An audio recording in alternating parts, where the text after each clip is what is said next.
Taip, tai labas vakaras visiems dar kartelį. Tai iš tikrųjų labai džiaugiamės, kad esate su mumis ir susitinkome būtent tokiu pobūdžiu kvapų namų live transliacijoje jau antrą kartą. Tai visai neseniai siuntėme jums būtent tokias anketas, kuriuose galėjote užduoti savo klausimus, kas jums rūpi. Kokie klausimai kyla su natūralia kosmetika, su eteriniais aliejais ir kiti svarbus jums klausimai.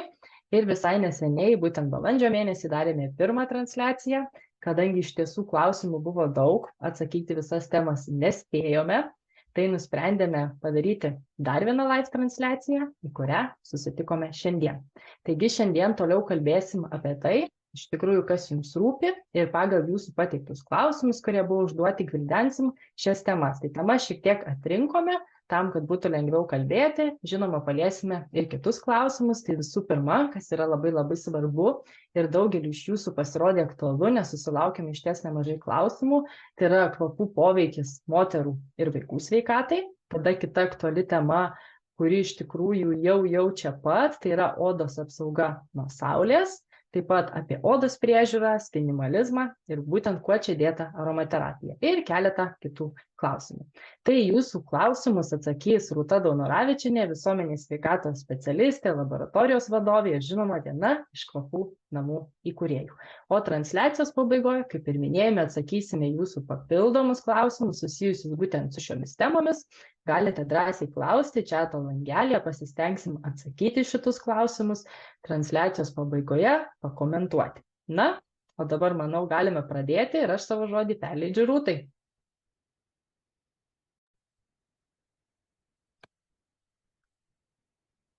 Sveiki, sveikos mielosios, tikiuosi girdite mane. Taip, viskas puiku. Girdit gerai, tai dabar bandysiu pasidalinti skaidrėmis. Iš tiesų džiugu, kad čia tiek pažįstamų ir ne visai pažįstamų prisijungė. Nagi. Kas čia dabar įstringa?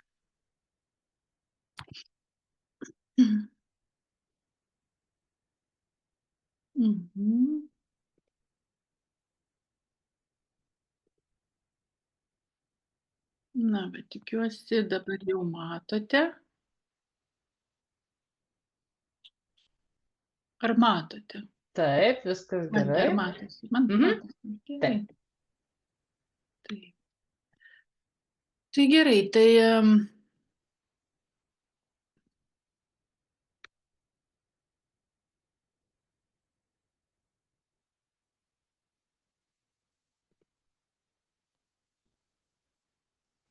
kas prisijungėt pirmą kartą, tai ir manęs dar negirdėjot, tai esu Rūta, esu viena iš kvapų namų įkūrėjų ir bendraturčių. Taip pat esu visuomenės sveikatos magistrė, visuomenės sveikata, būtent sveikata požiūris iš visuomenės pusės mane tai labai įdomino visą laiką ir tebedomina. Taip pat esu aromaterapijos specialistė, esu įvairių kursų baigusi, nors neturiu licenzijos ir aš nesu praktikuojanti aromaterapeutė.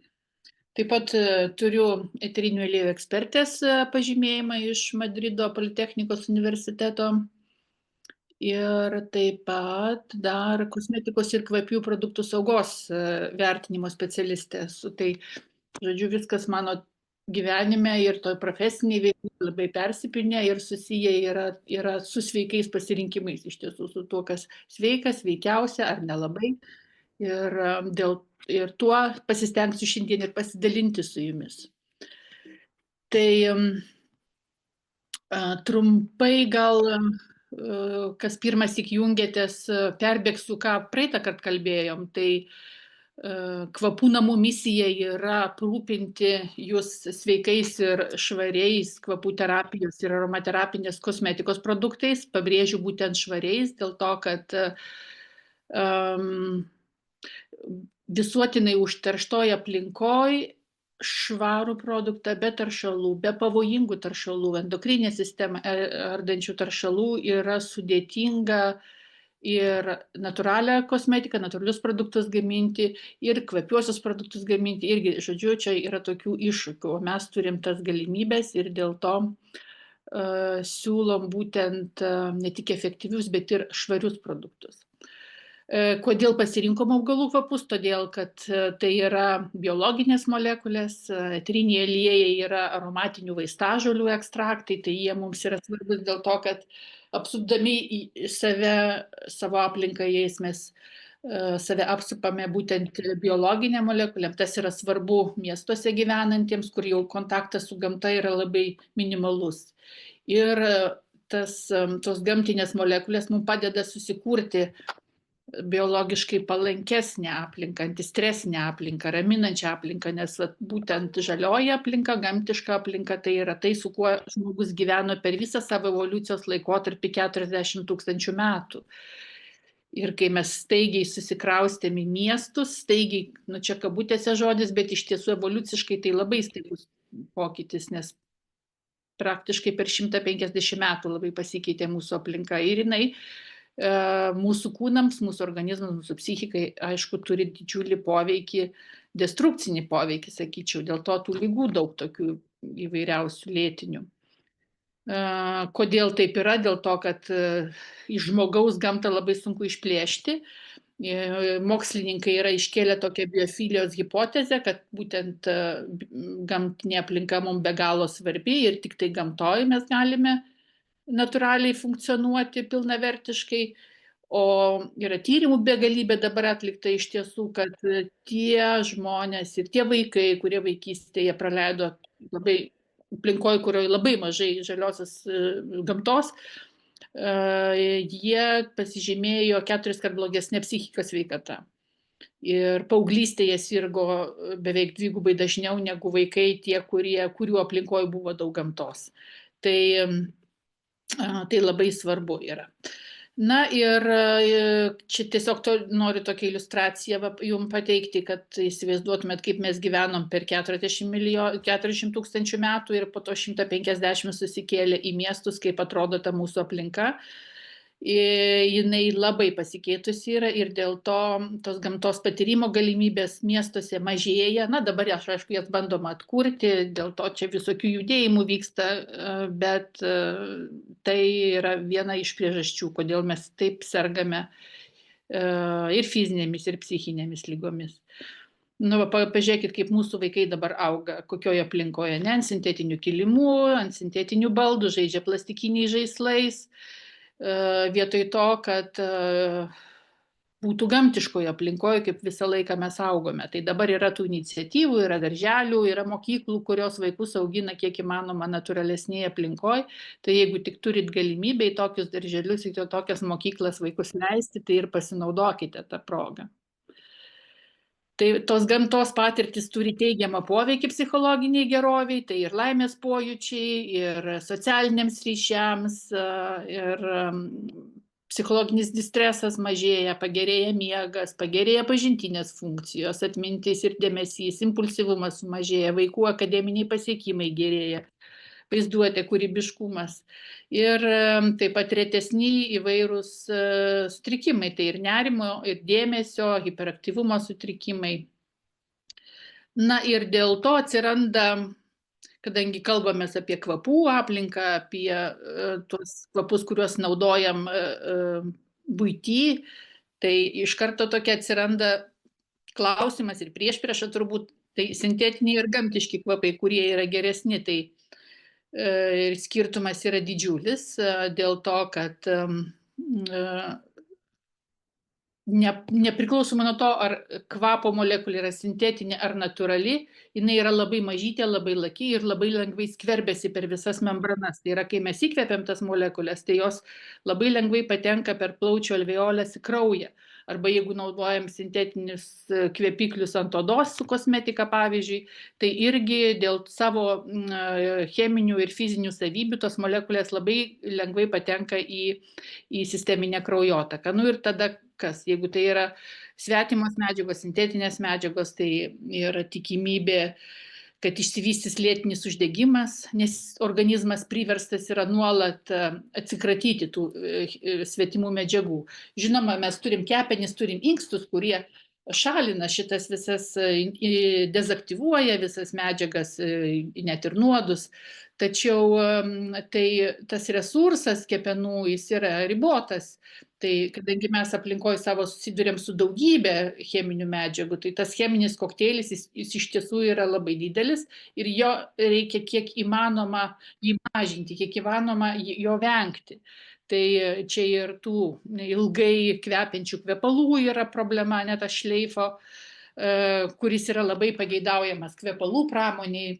Netgi žmonės galvoja, kad kokybiški kvepalai yra tie, kurie ilgai laikosi, kad čia yra ne va tai kažkoks kokybinis rodiklis, tačiau šitas rodiklis yra iš tiesų labai kontroversiškas dėl to, kad tai reiškia, kad tu su tom kvapo molekulėmis gyveni labai ilgą laiką ir jis nuolat cirkuliuoja tavo aplinkoje, tavo kraujyje, tavo nosyje. Ir dar juolab ne tik suaugusių žmonių, bet ir jautresnių žmonių, pavyzdžiui, vaikų ar augintinių, tai jiems poveikis yra dar pavojingesnis. Taigi, bėda yra ta, kad nors ir kvepintis mes visi ir norim, tai yra malonu, mes taip galime užmaskuoti kažkokius nemalonius kvapus, galų gale kvepinimas ar kvepinimas jis yra kultūros ir tradicijų elementas ar gyvenimo kokybės elementas, statuso klausimas galbūt, tačiau nepamirškime ir pavojų, kad gali būti ir tas toksiškumas ir lėtinis ir ūmus, ir patalpų oro kokybė, jeigu daug naudojam patalpų ore kvepiklių kiekvienam kambarį, tai tikrai kokybės oro nepagerina. Oro kokybės rodikliai tai nėra kvapų molekulės skraidančios ore, svarbiausia, kad būtų pakankamai deguonies, o dažniausiai dar kita problema yra, kad šitos kvapiosios medžiagos jos reaguoja ir sudaro aplinkoje dar antrinius junginius, kurie gali būti toksiški.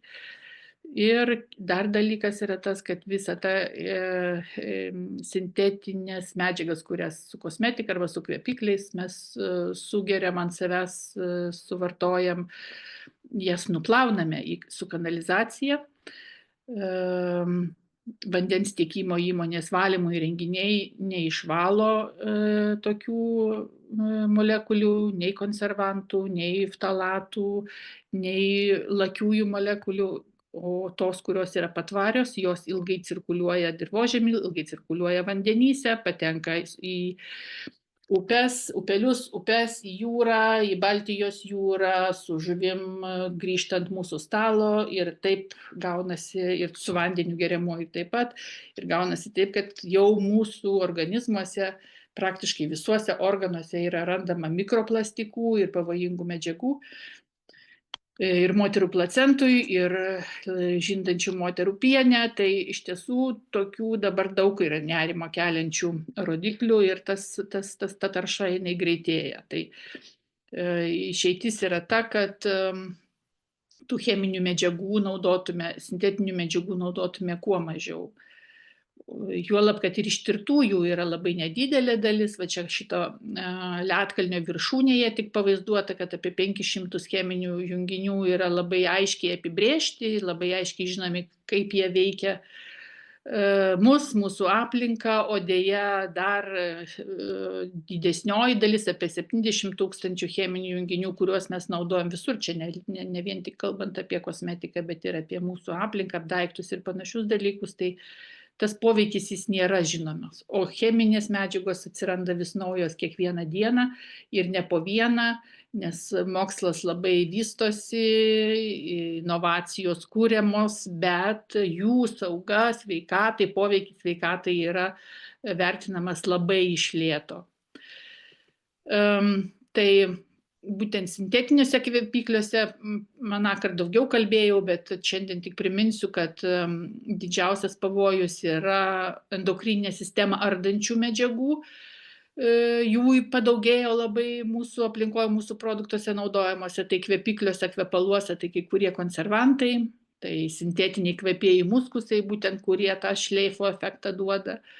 Ftalatai, kurie irgi kaip fiksatoriai naudojami arba migruoja iš plastikų į turinį pakuočių. Čia daugiausia kosmetika liečia, net ir natūralią kosmetiką, jeigu jinai pakuojama į plastikinius indus.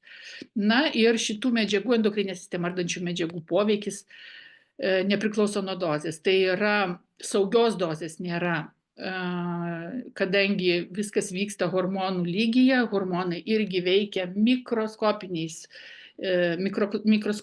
koncentracijomis. Tai ir šitų medžiagų, kurios imituoja hormonus trikdančius ir endokrinę sistemą ardo, jų joks kiekis nėra saugus. Tiesiog jų neturi būti mūsų naudojamuose produktuose. Na ir didžiausias pavojus yra kam? Didžiausias pavojus yra tiem, kurie planuoja šeimas, moteris, kurios nori pastoti, kurios yra nėščios ir taip pat vaikams. Poveikis yra 3 kartoms. Kodėl? Iš kur tos 3 kartos? Tai jeigu aš esu nėščia, naudoju kvepiklius, kuriuose galimai yra endokrinę sistemą ardančių medžiagų, tai poveikį turiu aš, mano organizmas, mano nešiojamo kūdikio organizmas ir per jo lytinės ląsteles, tai persiduos poveikis anūkams. Tai iš principo tai, kuo mes dabar sergam, greičiausiai yra išdava to, ką naudodavo kokioje aplinkoje gyveno mūsų seneliai ir tėvai. Tai planas šiandien yra toks, kad apie moterų sveikatą daugiausia dėmesio skirsiu, nes tokių klausimų buvo nemažai. Apie odos apsaugą nuo saulės dar kalbėsiu ir kitus klausimus paliesim, irgi, kuriuos esate uždavę. Tai čia turbūt dabar irgi galite užduoti, rašyti į chatą ir pasistengsiu atsakyti į juos. Tai kalbant apie eterinius aliejus aromaterapiją, tai irgi truputėlį įžangos, kas nelabai dar įnikęs į šitą sritį. Tai aromaterapija, tai yra kvapų terapija, tai jinai gali būti įvairaus lygio, tai gali būti estetinė buitinė, kurią tiesiog mes naudojam namie ir mėgaujamės dažniausiai galvodami apie kvapą, o ne apie kažkokį tai ypatingą poveikį. Yra klinikinė aromaterapija, tai tokia sritis būtent papildomosios medicinos, kai fizinių ir psichinių sutrikimų gydymui ar profilaktikai naudojami yra natūralūs aromatiniai vaistažolių kvapai, eterinių aliejų pavidalu ar hidrolatų pavidalu. Lietuvoje tai yra sveikatos rekreacijos paslauga, jinai yra licencijuojama, dar labai šviežia šita paslauga yra ir tik tai pradedama taikyti. Tai čia dar laukia gražus horizontai mūsų visų. Bet su aromaterapija turbūt jau irgi esate susidūrę, kad ir masažuose naudojami eteriniai aliejai, aromaterapiniai masažai atliekami ar kvėpinamos patalpos eteriniais aliejais. Nors visgi dažniausiai, ką pastebėjau, lankydamasi sanatorijose ar sveikatinimo grožio įstaigose, vis tik tai dažniau yra naudojami sintetiniai kvapai, kas neturi jokio ryšio su sveikata ir tai liūdina. Na, bet turbūt tai tiesiog yra švietimo klausimas ir labai norisi tikėti, kad tai pasikeis.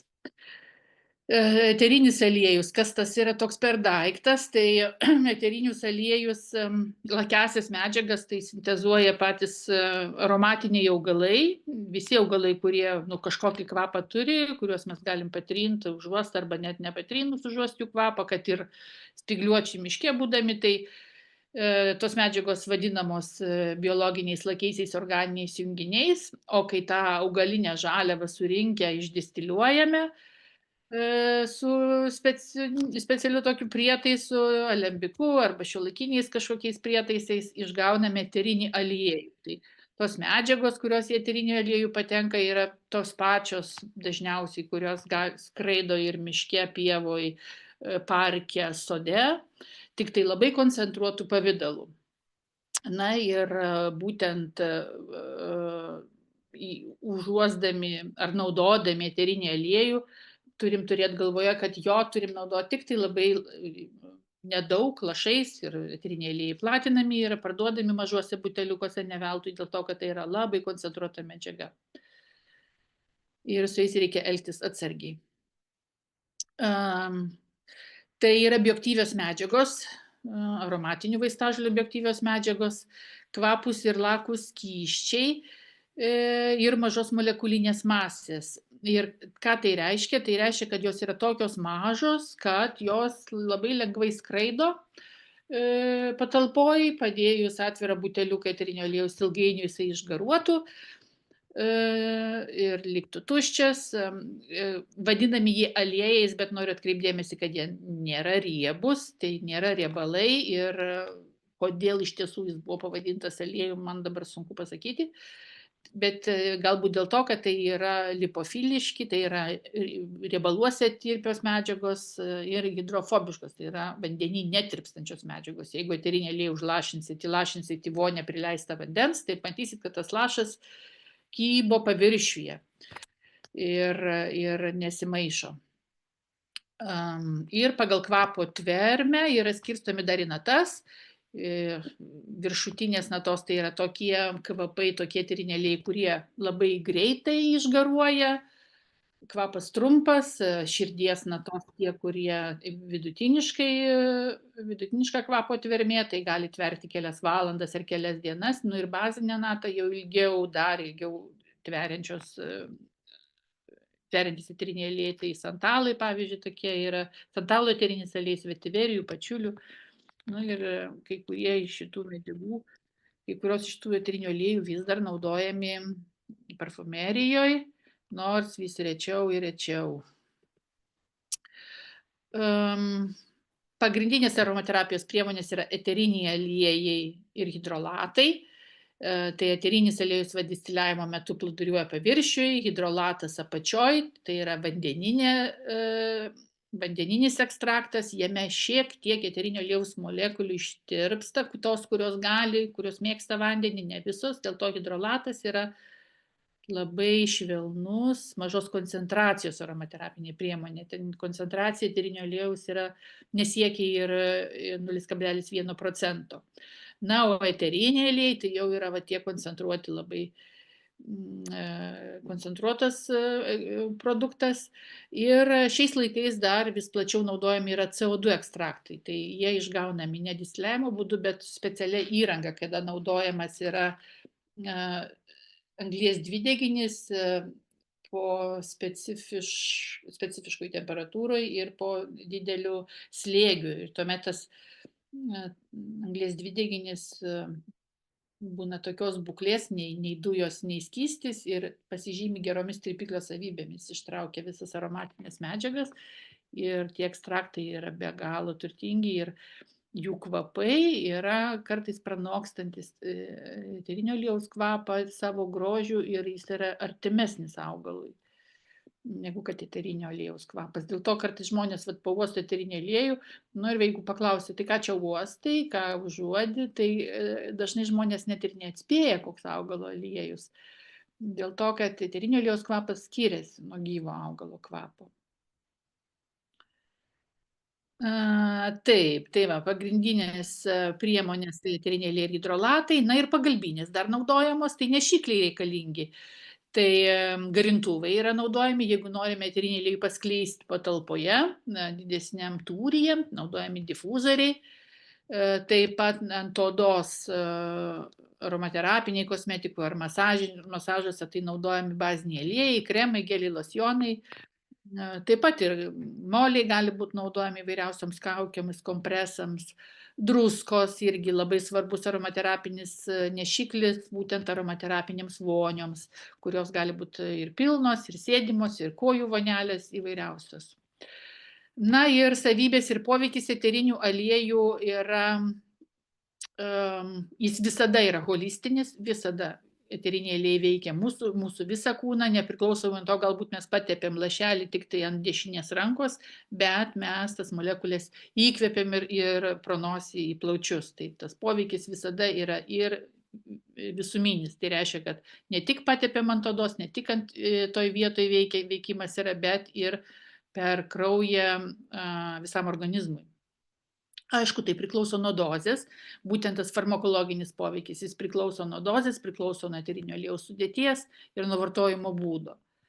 Psichologinis poveikis truputėlį kitaip veikia. Psichologinis tai yra toks poveikis, kurį mes esam veikiami per uoslę, užuodžiam ir kaip mūsų smegenys tą kvapą apdoroja. Iš, reiškia, cheminio signalo, tas signalas virsta elektriniu signalu ir nueina iš karto į smegenis, akimirksniu, tai sekundžių reikalas. Ir jau nuo sudėties nelabai priklauso, panašiai gali veikti psichiką įvairūs aliejai ir daugiau priklauso nuo to poveikis patinka, nepatinka kvapas. Va, tas hedonistinis elementas yra svarbus. Na ir dar taip pat labai individualu yra, kokius prisiminimus kvapai sukelia. Tas semantinis poveikis yra, kokius prisiminimus sužadina.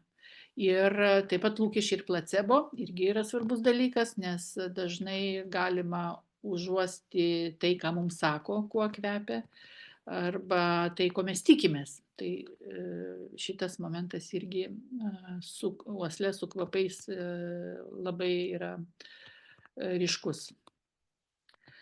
Taip, tai kodėl tas toks poveikis yra galingas, tų prisiminimų žadinimas ir apskritai psichologinis poveikis eterinių aliejų, dėl to, kad ypatinga šita uoslės jutimo sistema, jinai yra labai arti emocijų srities analizė vyksta smegenyse ir poveikis yra visiškai nepriklausomai nuo to, ar mes sąmoningai analizuojam, nesąmoningai analizuojam. Šitos uodžiamosios smegenys vadinamos, jos yra evoliuciškai seniausios, jos būdavo anksčiau mums labai svarbios, nes mums svarbu būdavo užuosti pavojingus kvapus, atskirti nuo nepavojingų. Tai dabar jau šitas yra poreikis išnykęs ir mes, kai užuodžiam malonius kvapus, tos kvepalus, kuriuos mums sukuria parfumerijos pramonė, mums atrodo, kad čia viskas labai gera, labai sveika, bet realybėj ne visada taip.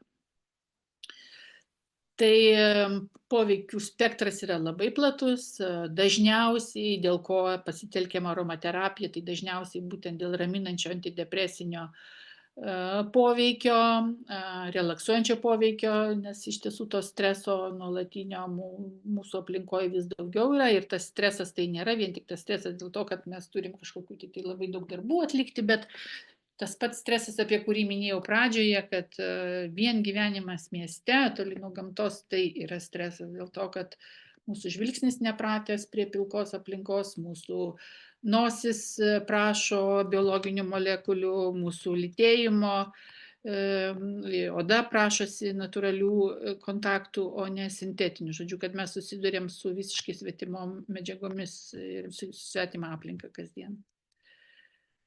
Na ir poveikio rezultatas jis yra išmatuojamas, kadangi cheminės molekulės, eterinio aliejaus sudėtinės molekulės veikia receptorius įvairiausius, būtent vegetacinės nervų sistemos, autonominės nervų sistemos, tai ta vadinama ir simpatinė, ir parasimpatinė, tai tinkamai tos poveikius galima matuoti ir kraujospūdžio pokyčius, ir širdies ritmą, kvėpavimo dažnį, alfa beta banga smegenyse ar kažkokių tai hormonų koncentracija serume, seilėse ar kažkur kitur. Tai visa tai yra išmatuojama ir daromi tyrimai ir yra tas poveikis patvirtintas. Čia pavyzdžiui įdėjau tokį sisteminę apžvalgą, kurie eteriniai aliejai gerai veikia nerimą. Tai yra žaliai pabraukta augalų pavadinimai, citrus aurantium yra karčiavaisis apelsinas, šiuo atveju yra žiedų eterinis aliejus, tai tas neroli vadinamas, jazminaičių, tikrųjų levandų, damaskinių rožių.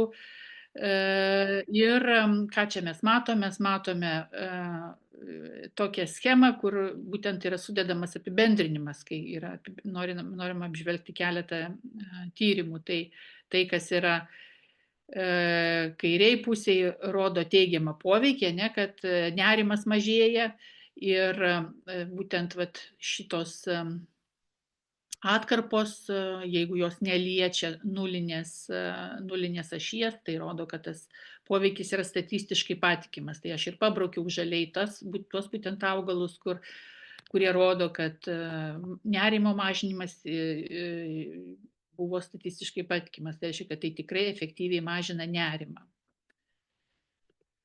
Tai ir jeigu reiktų išvardinti keletą svarbiausių aliejų, kurie svarbus būtent dėl raminančio poveikio, tai ir yra tas mūsų jau tikrai visų pažįstamas tikrųjų levandų eterinis aliejus, neroli ir petit greinas, tai karčiavaisio apelsino žiedai neroli ir karčiavaisio apelsino lapai ir šakelės, kai išgeni tuos citrinvaisius, juos distiliuoja. Rožės, be abejonės, damaskinės rožės, parfumerijoje, aromaterapijoje, kosmetikoje yra naudojamos ne tos rožės, kurias čia matom gėlių parduotuvėse, bet būtent damaskinės rožės arba dar prancūzinės rožės, roza centifolija, roza rugoza, tai raukšlėtalapis erškėtis. Tik tai kelios rūšys sukaupė tiek eterinio aliejaus, taip smarkiai kvepia, kad galima distiliuoti ir išgauti ekstraktus. Ir jo žydi tik tai 2 savaitės, mėnesį per visus metus, tai iš tiesų tokie substancijos labai ypatingos ir dėl to, kad jas ir sudėtinga išgauti ir labai reikia susikaupti tą vieną mėnesį per metus, kad ūkininkai ir distiliuotojai užsidirbtų visam sezonui ir sulaukti to žydėjimo yra didžiulis laukimas ir didžiulė šventė. Na, tai jau arabiniai jazminaičiai, citrinų, eterinis aliejus, žievelių, bergamočių ir ramunėlių. Tai va čia turbūt tokie 7 patys pagrindiniai. Na ir ką, pereikim prie moterų sveikatos, prie eterinių aliejų poveikio moterų sveikatai. Taip paskirčiau truputėlį, kad galim skirstyti apie moterų sveikatą, tai menstruacijų ciklo problemas apžvelgsim, savijautą menopauzės ar perimenopauzės metu, tai karščio pylimai, prakaitavimas, miego problemos, nuotaikos svyravimai, urogenitalinės problemos, turiu galvoj dažna šlapimkanalio infekcijas ar megzties džiūvimą ir kitus. Na, taip pat truputį reprodukcinės sveikatos ir nevaisingumą, nėštumas ir gimdymas. Iš tiesų, paskutinė šita tema, aš ją čia įrašiau, bet nespėjau prie jos iš tiesų išsamei prisėsti, čia jinai yra gana plati, galbūt mes pasilikim kažkokiam kitam gal kartui. Tai pereikim prie aromaterapijos menopauziai, kad tai nėra kažkokia ezoterika, tai atliekami yra tyrimai ir tikrai poveikis yra įrodytas ir aiškus ir tikrai nauda yra. Ir čia vėl mokslinio tyrimo toks apibendrinimas yra apžvalgos. Eilutėse yra tyrimų citatos su rezultatais, bet mes labiausiai žiūrėkime va į šitą vietą, kur yra pavaizduoti va tokie rombai tamsus, tai jeigu tas rombas yra kairėje pusėje, užrašyta favors aromatherapy, reiškia palankus rezultatas aromaterapinėje grupėje, tai rodo, kad tie tyrimai yra veiksmingi, kad aromaterapija veikia menopauzę. Tai čia yra viena dalis inhaliacinė aromaterapija, kita dalis yra masažinė aromaterapija, tai ir inhaliacijų būdu, ir masažo būdu aromaterapija yra veiksminga menopauzės simptomam mažinti. Na, čia irgi yra panašus apibendrinimas, irgi inhaliacija, masažas, vartojimas per burną į vidų ir bendras rezultatas. Bendras rezultatas, va matote, čia yra pavaizduotas, tai jis irgi rodo, kad tyrimai yra aromaterapija menstruacijų ciklo problemom yra efektyvūs ir verta į tai pasigilinti. Tai dabar ką galbūt irgi, jeigu labai trumpai akcentuojat, kokie augalai yra svarbus, ane, kokius eterinius aliejus verta įsitraukti į savo aplinką, tai pirmiausia, damaskinių rožių eterinį aliejų. Iš tiesų labai daug tyrimų cituoja, atliktai ir daug publikacijų cituoja rožių poveikį ir fiziniai, ir psichologiniai, ir socialiniai būkliai. Tai vat, pavyzdžiui, vienas iš tyrimų rodo, kad 4 procentų eterinis aliejus inhaliacijos 2 mėnesius tęsiamos po 10 lašų ant vatos, 2 kart per dieną pagerino ir fizinę, ir psichologinę, ir socialinę būklę. Naudota buvo inhaliacijos darytos 5 dienas likus savaitę iki mėnesinių, tai reiškia iki kraujavimo pradžios. Na ir pakako 2 mėnesių, kad rezultatas jau būtų pastebimas. Skausmai yra svarbus dalykas, spastiniai skausmai, tai irgi apžvalgos duomenys rodo, išskiria, kad dažniausiai yra minimi irgi be rožių dar tikrųjų levandų, kvapiųjų šalavijų, pelargonijų, imbierų, cinamonų, mairūnų, rozmarinų eteriniai aliejai. Tai vat, šituos jums verta, mums visiems verta turėti galvoje.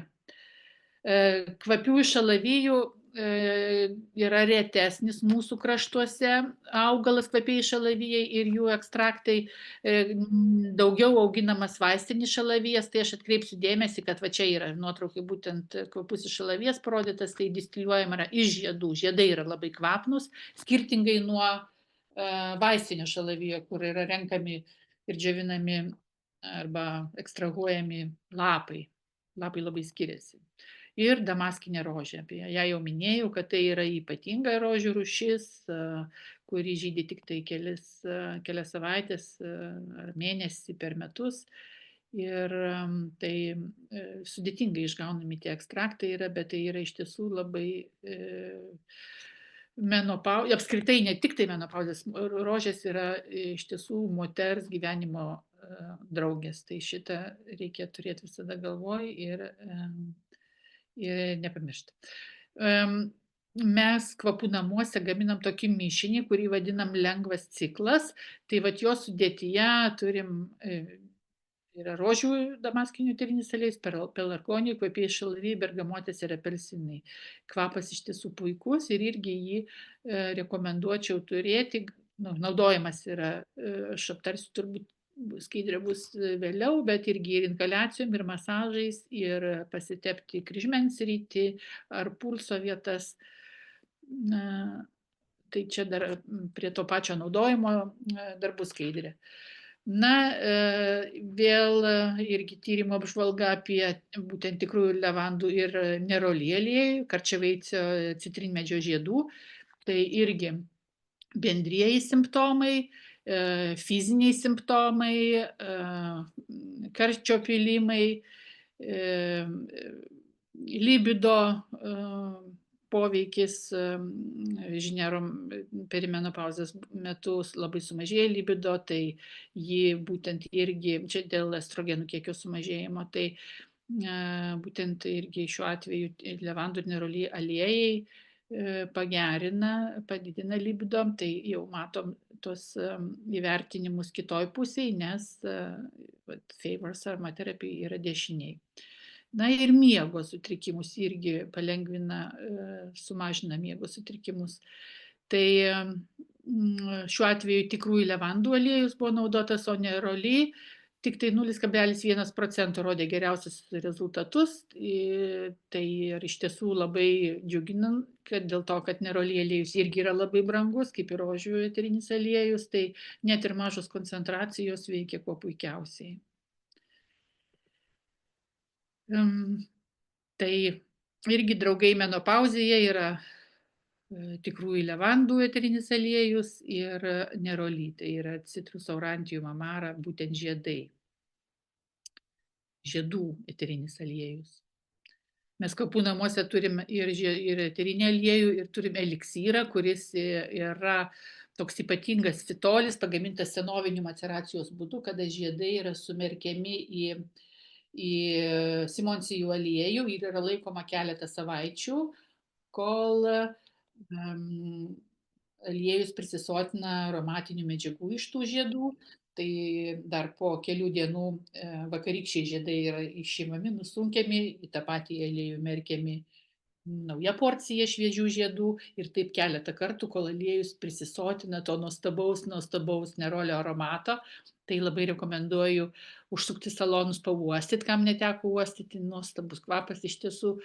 Tai jisai, aišku, gelbsti ne tik tai čia menopauzės dalykuose, apskritai tai yra toks vienas irgi iš labai svarbių antistresinių aliejų, kurie padeda įvairiausiam psichologiniam problemam ir netekties atveju, širdies skausmo atveju, nerimo, panikų atakų ir panašiai. Tai labai labai kviečiu susipažinti su šituo nuostabiu kvapu. Karščio pylimai. Karščio pylimams inhaliacinė aromaterapija puikiai veikia, levandų, šalavijų, rožių aliejai, vidutiniškai sumažina 33% po 12 savaičių naudojimo. Šalavijų vaistinių šiuo atveju eterinio aliejaus inhaliacijos irgi sumažino karščio pylimų dažnį ir intensyvumą. Pipirmėtės irgi statistiškai reikšmingai sumažino karščio pylimų intensyvumą ir trukmę. Tai pipirmėtės veikia šiuo atveju dar ir šaldančiai, jeigu naudosim jas ant odos, tai mes tiesiog fiziškai pajusim tą vėsinantį poveikį, kas irgi yra labai geras dalykas. Aš noriu parodyti jums irgi dar tokią aromaterapinę dulksną, gaminam su šaltmečiu eteriniu aliejum. Tai irgi puikiai pasitarnaus šitais atvejais, kai užkaistam dėl estrogenų, dėl hormoninių kažkokių tai pusiausvyros sutrikimų, bet konkrečiai šita dulksna dar ir padės ir artėjant vasarai per karščius, pavyzdžiui, kai sunku yra užmigti ir tas karštis tiesiog trukdo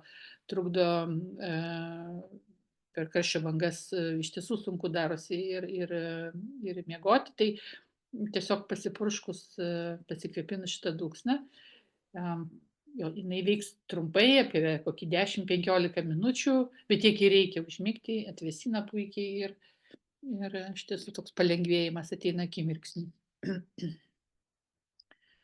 Taip, miego problemos, taip jau paminėjau jo šaltmečių dulksną, bet vėlgi, matot, tie patys augalai, levandos, bergamotės, jazminaičiai pagerina miego kokybę menopauzės laikotarpiu.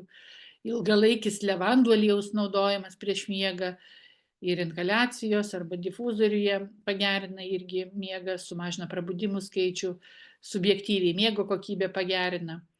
Mišinys irgi taip pat iš levandų, ramunėlių, melisų.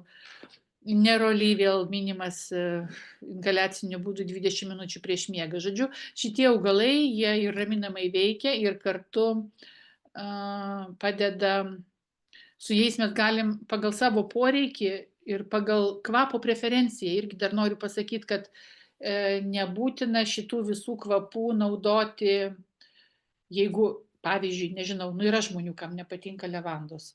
Nors tai aš greičiausiai manau tiesiog išdava to, kad apskritai rinkoje visur parduotuvėse daugybė yra nekokybiškų suklastotų levandų aliejų. Tai galbūt tiesiog tie prasti kvapai ir tas santykis su jais taip yra. Tai aš labai kvieščiau tiesiog apsilankyti pas mūsų salonuose. Mes turim levandų, dabar nežinau, kad nesumeluot ar ne 7 rūšis. Tai tikrai jos visos kvepia šiek tiek skirtingai. Jūs galite išsirinkti tą, kuri jums patinka ir su ją draugauti. Tai, žodžiu, tas eterinis aliejus, specifiškai levanda, kažkokia bergamotė, ar jazminaitis, ar jūs ramunėlę mėgstat, ar melisą, tas augalas, kuris jums patinka, arba kuris tiesiog intuityviai atrodo, yra jūsų, jūs traukia, tai su juo ir mėginkite gydytis ar sveikatintis. Tai gydytis turbūt negaliu čia kalbėti, tai draudžiama yra, gydo tik tai vaistai, bet sveikatintis tai turbūt čia tas teisingas žodis. Taip, menopauzė irgi kuo dar vargina nuotaikos svyravimais. Tai būtent nuotaikos svyravimus irgi yra padaryta tyrimų, tai frankincenso, bosvelijos sakų aliejus ir bergamotės, vėl rožės, vėl pelargonijos, vėl bergamotės, vėl levandos ir citrinos. Žodžiu, šitie augalai yra mūsų draugai. Atsiprašau. Na ir toks irgi varginantis dalykas urogenitalinės problemos. Tai va tos dažnas šlapimtakio uždegimas labai nemaloniais pojūčiais, varginantis tikrai daugelį moterų. Ir dėl to, kad šiek tiek suglemba ir audiniai, ir dėl to, kad tiesiog galbūt ir higienos kažkokios reikia ypatingesnės, daugiau skirti dėmesio higienai. Pavyzdžiui, po reiškia, lytinės sueities būtina pasišlapinti ir nusiprausti, būtina tiesiog jau tokiu atveju. Na ir gerti arbatas. Gerti arbatas, čia ir spanguolės padeda, ir meškaugės lapai, ir medetkos, yra ir įvairių mišinių fitoterapeutai gamina, tai galima iš tiesų tikrai yra ką naudoti, bet kas mums gali padėti, tai išoriškas tepimas vietoje praskiestų arbatmedžio aliejumi. Tiesiog jeigu tik vat pajutom jau simptomus kažkokius, kad jau diskomfortas yra toj mūsų intymioj vietoj, iš karto tepam, po pusvalandžio pakartojam, tada pakartojam po 2 valandų ir pakartojam dar po kokių 4 valandų. Ir taip darome dar kokias 3 dienas. Ir mano asmeninė patirtis rodo, kad ta problema išnyksta neišvešėjusi, jeigu iš tiesų tai yra toks nedidelio masto ta infekcija besiartinanti. Aišku, jeigu tai nepadeda, nereikia gaišti, reikia kreiptis į gydytoją.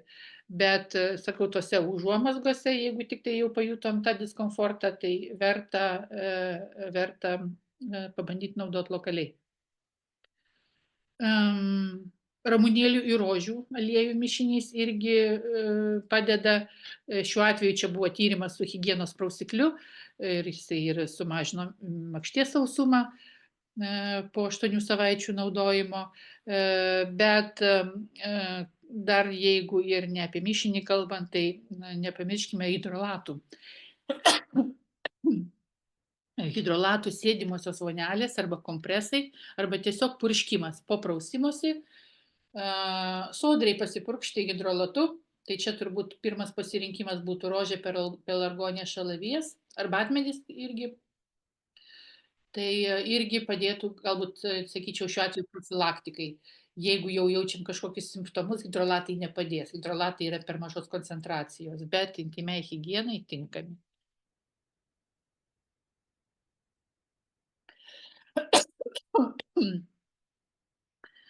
Na ir kas dar? Galvos skausmai irgi sustiprėja ar padažnėja menopauzės laikotarpiu, tai imbieras, pipirmėtė, jų inhaliacijos labai padeda. Padeda kamparas, padeda kamparo balzamas, mes gaminam tokią karpūrą, kamparo balzamą, tai juo irgi jį tiesiog kaip funkcinius kvepalus siūlau naudoti, turėti rankinėje ar kelionėje, ar dar kažkur, kur suerzino, kur kažkoks nuovargis, ar per mažai vandens išgėrėte ir pajutote galvos svaigimą ir galvos skausmus. Iškart pasitepti, smilkinius pasitepti, iškiai šitoj vietoj toliau nuo akių reiktų tepti ir pasitepti, va čia yra tokia duobutė, kur kaukolė jungiasi su stuburu. Tai va to ir tą duobutę tepti. Arba tiesiog inhaliacijas daryti. Na ir bendrai damaskinės rožės visais pavidalais yra geriausi draugai menopauzėje, tai ir rožių papildai Levian Rose, ir aromaterapinė rožių kosmetika. Aišku, kosmetikų koncentracijos nėra didelės, tačiau nuolat kasdien gyvenant kartu su rožėmis jūs pajusite tą ilgalaikį poveikį, tokį harmonizuojantį, mažinantį nuotaikų svyravimus ir kitus simptomus. Atsiprašau, kažkas dirgina, reiktų atsigerti man.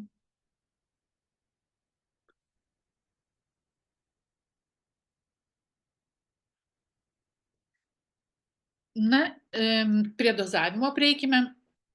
Kiek čia dabar tų lašų reikia ar vienu ar kitu būdu naudojant, tai levandų 3-4 lašai inhaliacijos būdu 2-3 kartus per dieną. Kvapiųjų šalavijų irgi panašiai. Tikrai su šalavijų nerekomenduojama naudoti ilgiau nei 2 savaitės be pertraukos, nes yra stiprus hormoninis poveikis, tiesiog reiktų naudoti su pertraukomis. Nerolio, bergamočių kvapų intensyvumas didesnis, tai jų reikia mažiau, 2-3 lašai.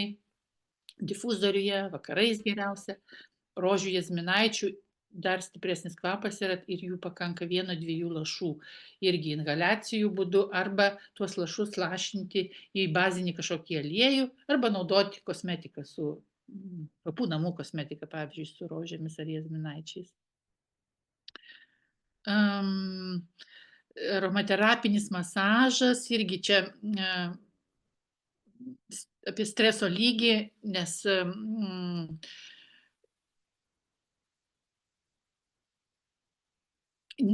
kalbant apie nevaisingumą, reiškia nevaisingumo priežasčių, aišku, čia dabar ne vieta nagrinėti, bet tų priežasčių gali būti labai daug, bet galbūt nepamirškime svarbiausios.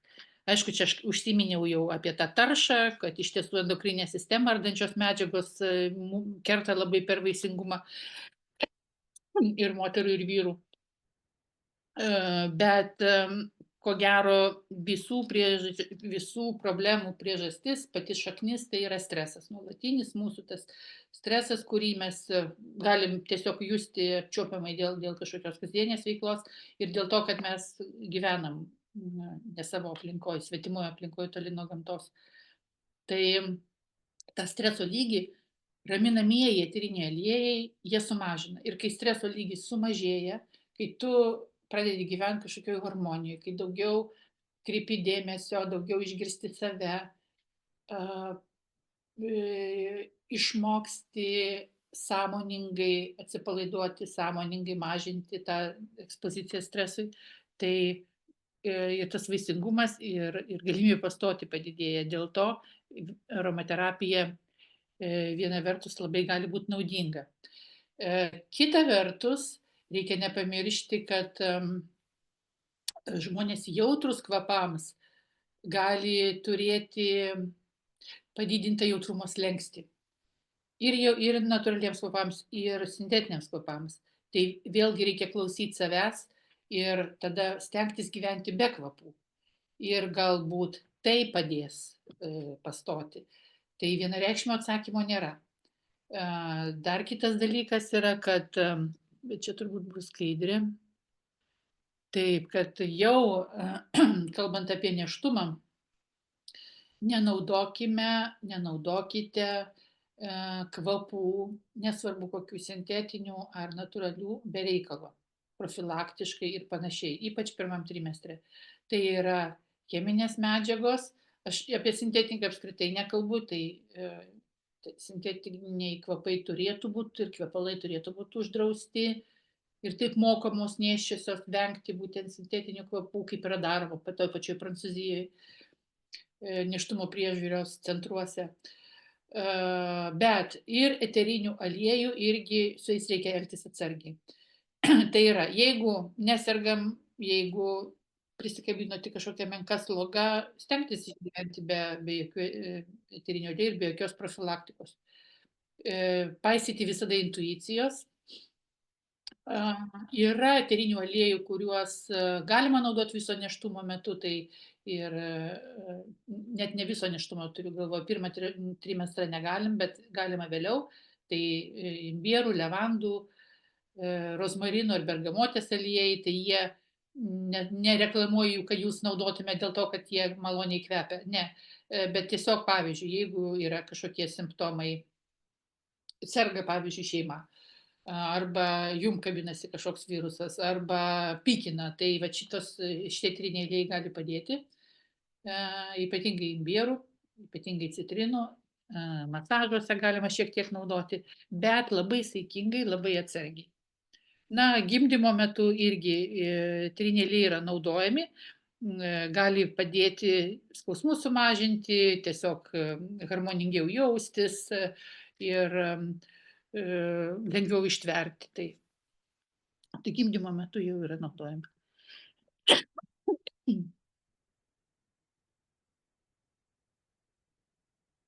Na, čia nebesikartosim, nes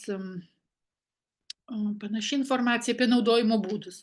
Tai naudojimas yra iš principo dviem būdais, arba mes įkvepiam eterinius aliejus, arba užtepam ant odos. Jeigu užtepam ant odos, tai vis tiek dar gaunam ir įkvėpimo kažkiek. Tai visada šitie būdai yra persikloję, bet, žodžiu, inhaliacija, naudojimas ant odos ir difuzija ore yra tokie 3 pagrindiniai būdai, kaip mes naudojame eterinius aliejus savo aplinkoje.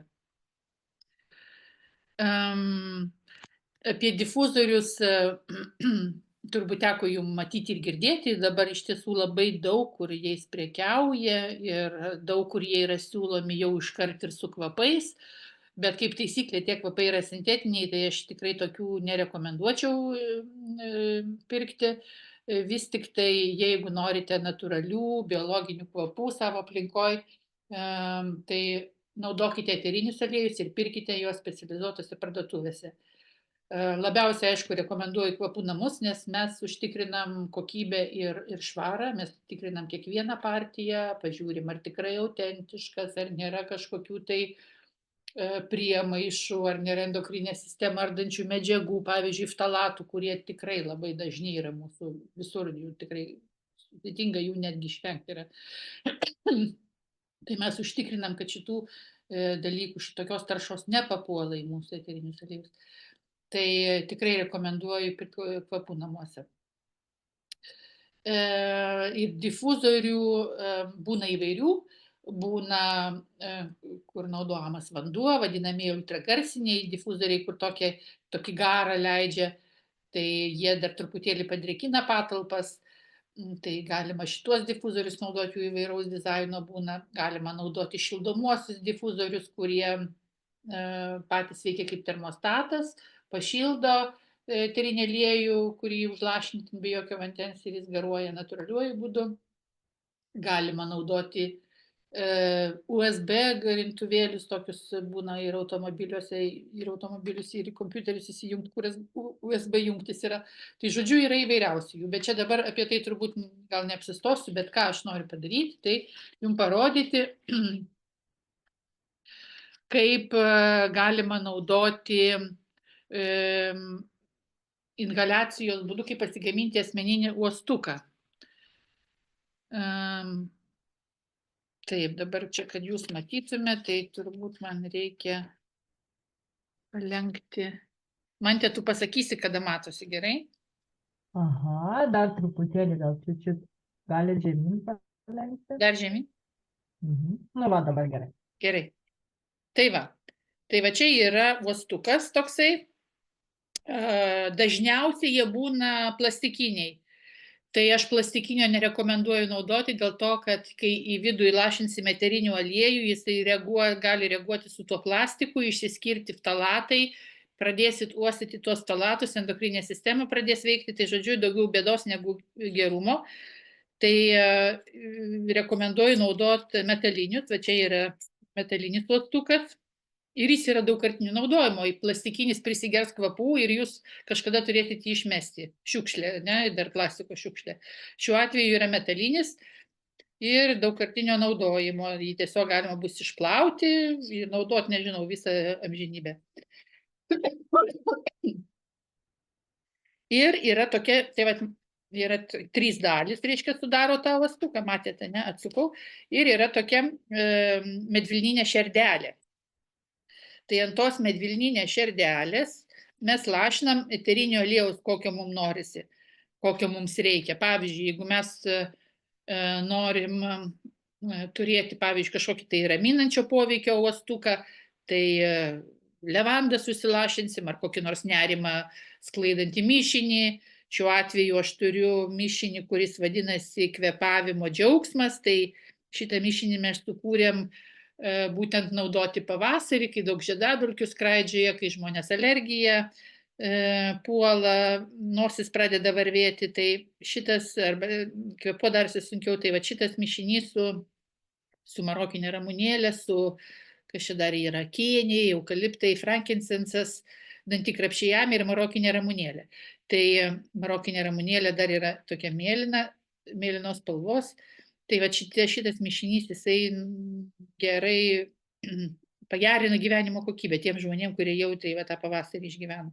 Nu ir ką, ir ant tos šerdelės lašinam kokių 10-20 lašų. Nu, va, matot, nusidažė dėl to, kad yra sudėtyje marokinės ramunėlės. Marokinė ramunėlė turi chamazuleno, jis yra va tokios mėlynos spalvos, tai netgi matom, va, kaip atrodo. Ir tada dedam į tą uostuką, užsukam dugną. Ir per šitas, va, matot, angas, tiesiog giliai įkvepiam. Giliai įkvepiam, bet nepamirškim ir iškvėpti. Jeigu norim susidoroti su stresu, tai atsiminkit, kad iškvėpimas turi būti ilgesnis negu įkvėpimas. Arba bent jau lygiai toks pat. Ir tai yra labai geras kvėpavimo pratimas, kai mums reikia greit nusiraminti. Visada įkvepiam ir ilgai iškvėpinėjam. Tai dar aromaterapija, jeigu pasitelksim eterinius aliejus, tai iš tiesų labai greitas poveikis, dėl to tą uostuką visada verta turėti su savim. Nu tai va, tai įkvepiam.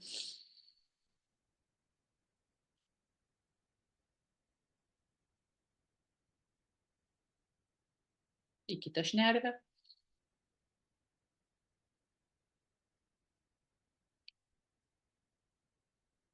Va, ir tokiu būdu dabar užsukau, įsidėsiu į kišenę, rankinę, kur man patogu, visur galėsiu prie savęs turėti ir pasinaudoti, kada tik tai reikia.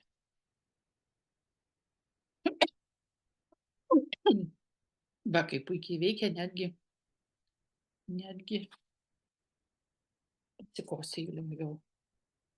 Tas mano kosulys turbūt gali jūs gąsdinti. Aš sirgau plaučių uždegimu, tai turiu dabar dar liekamųjų reiškinių, tai labai atsiprašau, kad jūs erzina tas mano kosulys, bet nieko kol kas negaliu padaryti. Naudoju eterinių aliejų, taip, naudoju laurų, naudoju, eukaliptų dabar nereikia naudoti, nes šlapiai atsikosiju, tai pažiūriu, kaip mano tas kosulys elgiasi. Tai, kadangi mikoplazminė infekcija turėjau mikoplazmos, tai jinai labai sudėtingai yra, tai man sunkiai sekasi dorotis. Gerai, bet tiek to čia apie mane. Taip, uostuką pasidarėm. Aha, čia truputėlį iššoko šitą skaidrę, gal ne visai į temą, bet jeigu jau jinai čia pasirodė, gal mums jos reikia. Tai jeigu kažkokius peršalimo simptomus pajutote, tai ką pirmiausia reiktų padaryti, tai iš tiesų padeda labai kojų vonelė su druskomis aromaterapinėmis. Karšta vonelė. Tai ką turėsit po ranka, tiks ir rozmarinai, tiks rozalina, eukaliptų, ravinsarų, pušų eteriniai aliejai. Tiesiog įsilašinat, druskos gerą saują, tada kelis lašus eterinio aliejų išmaišot ir merkiat kojas. Nu ir tada į šiltas vilnonės kojas palaikyti kokį 20 minučių, iki atvės vanduo ir užsimauti šiltas kojines ir į lovą. Jeigu gerklę kabina, tai ką aš labiausiai rekomenduoju, pati ką darau ir man labai iš tiesų padeda, tai laižyti eterinį aliejų, aš užsilašinu lašą tiesiog ant šitos vietos ir laižau. Tai rozaliną arba neulį kažkaip labiausiai šitos mėgstu. Ir tiesiog va, kas kelias minutės palaižau ir tada ryjų su seilėmis, tada nusiplauna tas tonzilės ir iš tiesų labai greitai palengvėja. Galima ir su medum ant medaus šaukštelio irgi įsilašinti vieną lašą į arbatinį šaukštelį medaus ir lėtai jį laižyti. Mikrobų mušiklė ant pagalvės padeda keli lašai, šlapios inhaliacijos. Na ir difuzorius irgi visom patalpom irgi tuo metu jau tokių, kai jau siautėja kažkokie infekcijos, tai pravers. Taip, man tai kiek mes dabar turim laiko? Turbūt jau reikia pereiti prie klausimų. Ką pasakysi, ar toliau man tęsti? Sveiki, ar girdit mane? Girdžiu. Aha, tai dabar turim valandėlę praėjusią, tai manau dar kokia galite 15 minučių ir tada perėsim prie klausimų. Gerai.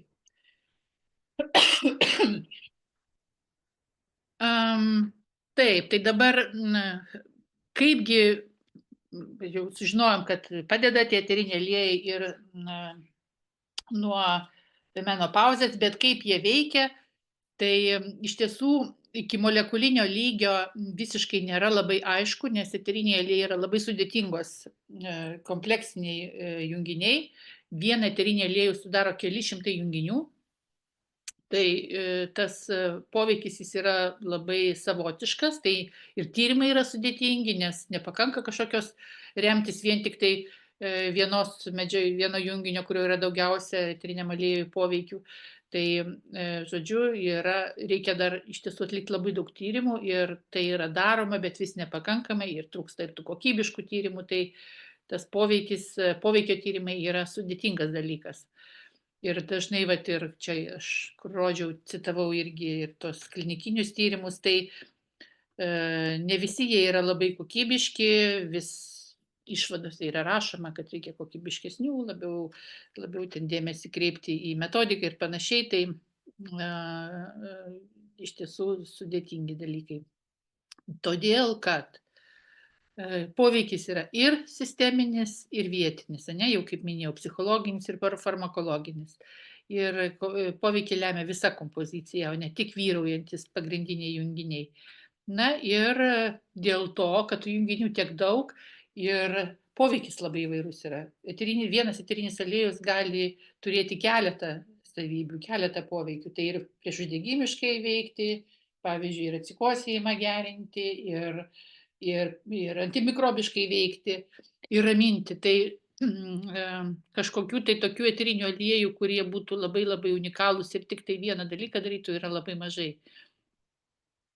Na, gal išimtis būtų brukniuolių eterinis aliejus, tai salicilatai vyrauja 90%, tai tokie vat, nuo skausmo, nuo uždegimo.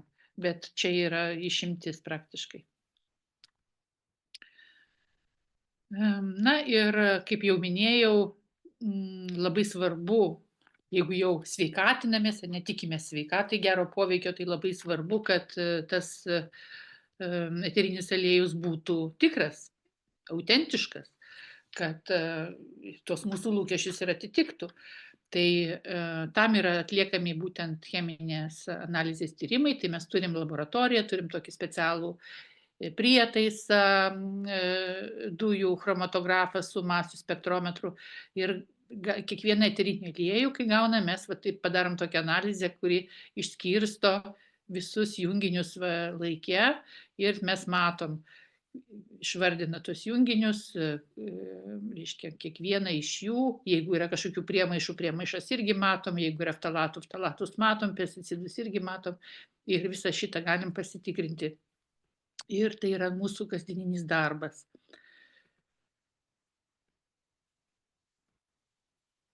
Na, dabar aš dar ką turbūt norėčiau ir turėčiau pasakyti, tai apie natūralią apsaugą nuo saulės. Tai pasižiūriu čia. Apie natūralią kosmetiką. Tai gerai, kaip tik tai mes prie šito ir pereisim. Kai kalbu apie kosmetiką ir aromaterapinę kosmetiką, tą, kurią mes gaminame, tai aš noriu atkreipti dėmesį, kad mūsų kosmetika yra prebiotinė. Ką tai reiškia? Mes nenaudojame konservantų savo kosmetikos gamyboje, todėl mūsų kremai galioja trumpai, 3 mėnesius ir 6 mėnesius tie, kurie yra su bičių vašku, nes bičių vaškas stabilizuoja geriau. Tai yra kaip ir trūkumas, ne, tas trumpas galiojimas. Tačiau, ką mes padarom, kas svarbiausia yra, mes tausojam odos mikrobiotą. Visas mūsų kūnas, kaip ir žarnyne, taip ir ant odos, mes apaugę esame mikrobais ir ne veltui apaugę, jie yra mums labai naudingi, jie yra pats pagrindinis, pats viršutinis mūsų odos sveikatos barjeras. Jisai saugo mus nuo bet kokių patologinių mikrobų, kurie gali sukelti pažeidimus, o jeigu odoje sukeli pažeidimą, o per pažeidimus pradeda garuoti drėgmė, oda sausėja, vysta ir atsiranda jautrumai, atsiranda uždegimas ir tokiu būdu užsiveda visas ciklas problemų, dėl kurių žmonės pradeda pirkti ir naudoti pačią įvairiausią kosmetiką. Jeigu mes išlaikom mikrobiomą sveiką ir nepažeidžiam šito barjero, mes galime išvis prieiti iki tokio taško, kada mums nereikės naudoti jokios kosmetikos, jokio kremo. Aš nekalbu apie higienos priemonės, praustis mes turim, šampūnus naudoti mes turim, taip, čia šitą neišvengsi, aš kalbu apie drėkinamuosius, maitinamuosius ir kitokius kremus, tai, ką mes nuolat tepam ant veido arba ant kūno. Tai labai apibendrintai galiu pasakyti, kad jeigu jūs naudosit kvapų namų kosmetiką arba pasistengsit nenaudoti jokios kosmetikos ir taip nedarysite įtakos savo mikrobams, jūs galbūt išvis sulauksite tos dienos, kada mikrobiota atsistatys, oda atgaus savo natūralią sveikatą ir jūs puikiausiai galėsite gyventi nepriklausomai nuo kosmetikos reklamų ir nenaudotos kosmetikos. Todėl čia aš noriu tokį paminėti terminą skinimalizmą. Tai galbūt kažkas iš jūsų jau girdėjo. Tai yra tiesiog kosmetikos vartojimo mažinimas tvaresnio gyvenimo sumetimais, kada yra keli privalumai. Mes tiesiog sumažinam cheminį kokteilį, tiesiog suvartojam mažiau cheminių medžiagų ant savęs. Išvengiam lėtinio uždegimo dėl to, kad nenaudojame sintetinių medžiagų. Ir atliekam odos detoksikaciją. Todėl, kad tokiu būdu mes leidžiame odai, kaip ir bet kokiam mūsų organui organizmo, dirbti pačiam, kaip ir mes esam sukurti. Tai principas yra toks, kad mažiau yra daugiau. Jūs vietoj daugybės produktų išsirenkate tik tai svarbiausius, kurie jums reikalingi. Tai reikia nuvalyti odą, jeigu naudojat makiažą. Jeigu makiažą nenaudojat, net ir šito nereikia, pakanka prausti vandeniu. Ir jeigu nedirbat kažkokiai dulkėtoje aplinkoje. Na ir drėkinimas, maitinimas. Tai va tik tai, jeigu šito reikia. Tada, kas yra dar principas svarbus, kad reikia tiesiog įsiklausyti į odos poreikius, nesivaikyti tendencijų. Išgirdot reklamą, kad va ten kažkoks madingas ingredientas, tai jau čia išspręs visas problemas ir amžiną jaunystę man žada. Ne. Skinimalizmo principas yra, kad jum nereikia madingų serumų ar madingų ingredientų. Svarbiausia skirti dėmesio savo pamatiniai odos sveikatos sąlygai, barjero stiprinimui ir natūraliai pusiausvyrai. Tada nereikės šalinti trūkumų ir pašalinių kažkokių reiškinių korekcijos nereikės daryti. Tada yra sąmoningas ir kritiškas sudėtinių dalių pasirinkimas, tai būtent švari sudėtis yra svarbus elementas. Neturi būti to, ko nereikia, o odai nereikia jokių technologinių priedų, kurie yra pagrindinė dalis, kuri sudaro kremą, kurį mes naudojam kasdien. Nes kreme yra kelios medžiagos, kurios bioaktyvios reikalingos mūsų odai, visa kita yra technologiniai priedai, tam, kad kremas taptų kremu, kad galėtum sujungti vandenius su riebalais, kad tas kremas būtų baltas, perlinio žvilgesio, kad jisai nereaguotų, nekeistų savo pH, kad jisai būtų reikiamo purumo ir panašių dalykų. Tai šitie dalykai yra reikalingi, tie ingredientai ne odai, o tik tai produktai. O jeigu jūs paskaitysite ingredientų sąrašą, jūs pamatysite, kad cheminės medžiagos, kurios visiškai neturi nieko bendro su odos sveikata. Na ir aišku, dabar tą skinimalizmo terminą yra nusigriebę ne tik tai natūralios kosmetikos gamintojai, bet ir sintetinės. Tai čia reikia būti budriam. Skinimalizmas savo esme yra natūralios kosmetikos savoka. Ir tokiu būdu vengti, reiškia, kažkokių tai mišinių. Ir kas dar labai svarbu, kad tada tas gyvenimas pasidaro tvaresnis. Sunaudojat mažiau priemonių, mažiau pakuočių, mažiau plastiko, mažiau paleidžiat šiukšlių, atliekų nuo savęs, mažiau nuplaunate į kanalizaciją. Ir apskritai, reiškia, prisideda prie viso tvaresnio gyvenimo, įskaitant ir savo kūną. Tai čia svarbiausia tie dalykai yra. Na ir kokia ta rutina galėtų būti. Tai tiesiog iš ryto naudojate drėkiklį su antioksidantais, nes antioksidantai mums tikrai svarbus tam, kad mes galėtume sukovoti su ta tarša, kuri mus sargdina, tai antioksidantai yra svarbus. Na ir kas tas yra? Tai yra vaistažolių hidrolatas. Iš principo, kokį pasirinksite, neturi didelės reikšmės, bet turėkit šitą žodį mintyje, hidrolatas. Tada drėkinamasis maitinamasis kremas arba serumas. SPF reikalinga tik tai jeigu yra būtina, tai ta prasme, jeigu jūs gyvenat pietuose, kur yra didžiulės saulės aktyvumas, arba būnate saulėje, nežinau, atostogų pavyzdžiui metu, tarp 11-16 valandos, pliaže, tai tuomet SPF reikalingas. Gyvenant mieste, Lietuvoj, kur yra ir kur gyvenimas vyksta, reiškia, iš namų į biurą, iš namų į automobilį į biurą ir atgal, kur toj saulėj praktiškai veido net nepasirodo, tai tikrai apie SPF kalbėti nereikia. Vakarinė rutina tiesiog nusiprausti, dulkės, jeigu tokių yra. Tikrai mažuma mūsų dirba dulkėtose aplinkose arba kažkur tai ten, kur reiktų jau kažkokius nešvarumus nuo odos plauti. Bet dažniau reikia valyti makiažą. Tai jeigu naudojat makiažą, tai tas prausimasis tik iš tiesų labai svarbus. Tai geriausia yra gasulas arba valomasis aliejus. Gasulas labai ypatingas molis, tai labai rekomenduoju išmėginti. Negalėsite paskui be jo gyventi, pažadu. Bet tai yra pigus dalykas, tai nepergyvenkit. Čia nepasodinsiu kažkokios brangios adatos. Na ir drėkiklį vakare su vitaminais ar karotenoidais, pavyzdžiui, galėtų būti koks nors karotenoidų serumas, ypatingai dabar, kai vasarai reikia ruoštis, kad oda įgautų atsparumo. Tai būtent karotenoidų serumas, karotenoidų mums apskritai reikia dabar kuo daugiau valgyti maisto spalvoto, daržovių spalvoto, kad tų karotenoidų patektų į kūną, ir kosmetiką su karotenoidais naudoti. Ką tai reiškia karotenoidai? Tai yra pigmentai, augaliniai pigmentai, ir aš pabandysiu jums parodyti, kaip, kokia yra spalva šito karotenoidų serumo. Jinai yra geltona dėl to, kad čia yra erškėtuogių sėklų aliejaus ir šaltalankių aliejaus. Tas geltonumas, jisai greit susigeria, bet jeigu naudosite kasdien, tai jisai tokia labai gražią spalvą priduoda odai. Ir tokiu būdu, net ir pabuvus saulėje, ne valandą, bet trumpiau, 10-15 minučių, oda pamažu pradės įgauti natūralų įdegį. Ir tai yra mūsų natūralioji apsauga nuo ultravioleto. Ir grįžtant dar prie rutinos, tai kartą per savaitę šveitimas arba kaukė.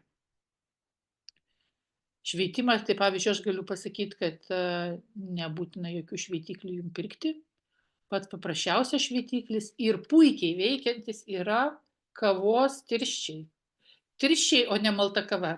Nes tirščiai yra švelnesni, jie jau išekstrahuoti, jau ten kava išgerta. Tai tuos tirščius aš, pavyzdžiui, nusinešu į vonę po kavos ir nusišveičiu tiesiog visą veidą. Ir paskui nereikia net jokio kremo, dėl to, kad juose dar lieka riebalo, nes kavoje yra riebalo, yra net ir kavos, reiškia, pupelių aliejus, kam įdomu, su kofeino, jo yra natūraliai kofeino jo sudėtyje, tai galite išmėginti tiesiog naudoti vietoj kremo. Ir, žodžiu, su tuo kavos tirščiais, kai nusišveiti, tai nusišveičia ir tos mechaninis šveitimas, tai senas tos ląstelės nusišveičia, oda pagyvėja, tonuso įgauni, tai tas mechaninis šveitimas, jisai turi tikrai didžiulę tokią, aš sakyčiau, jisai turi daugiau privalumų negu koks nors rūgštinis cheminis šveitimas, tas peelingas vadinamas, dėl to, kad tu dar fiziškai odą stimuliuoji, tai iš tiesų tokio skaistumo priduoda ir atsparumo odai, sustiprėja barjeras.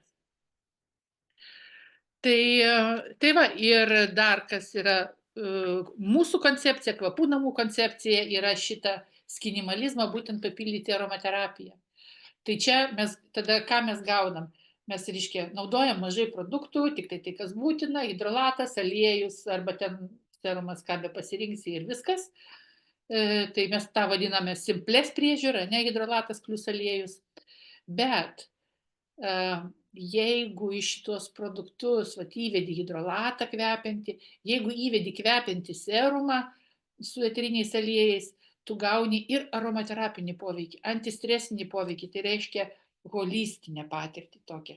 Tai įkvėpus, reiškia, ne tik, kad patepi odą, bet įkvėpi ten tų aromatinių rožių molekulių ar levandų, tau tada visa diena prasideda tokia puikia nuotaika, arba vakarą užbaigi tas visos dienos tas nerames mintis tiesiog nubrauki su kokiu nors nerolio eliksyru, pavyzdžiui, arba dabar turime naują frankincenso eliksyrą, kur pačios irgi gaminam senoviniu būdu, mirkėm omano frankincenso sakus, irgi senoviniu tokiu ilgų metodų ir nuostabaus jisai kvapo yra tiesiog dabar čia mes visos kvapų namuose dėl jo pamišusios esam. Tai tokį vakarą užbaigti su frankincenso eliksyru, tai yra tiesiog nuostabi meditacija. Na ir ką, tai sustiprina mūsų atsparumą, sustiprina emocinę pusiausvyrą, hormoninį foną sureguliuoja, miegą pagerina. Ir kai tu taip jautiesi, tai viskas ir odoje gerai atsispindi. Ir oda atitinkamai sveiksta. Sumažėja kosmetikos produktų poreikis. Tokia ta aromaterapija prevencijai gaunasi. Tai tas adaptogeninis, toks priešuždegiminis poveikis. Dėl to aromaterapija jinai yra iš tiesų labai vertinga ir labai paprastai pasiekiama. Tai reikia tik tai tą sintetinę kažkokią savo kosmetiką pakeisti natūraliąją aromaterapinę kosmetiką ir tu gauni daugybę pliusų savo gyvenime. Vien tik tai pakeitus tokį savo odos priežiūros įprotį.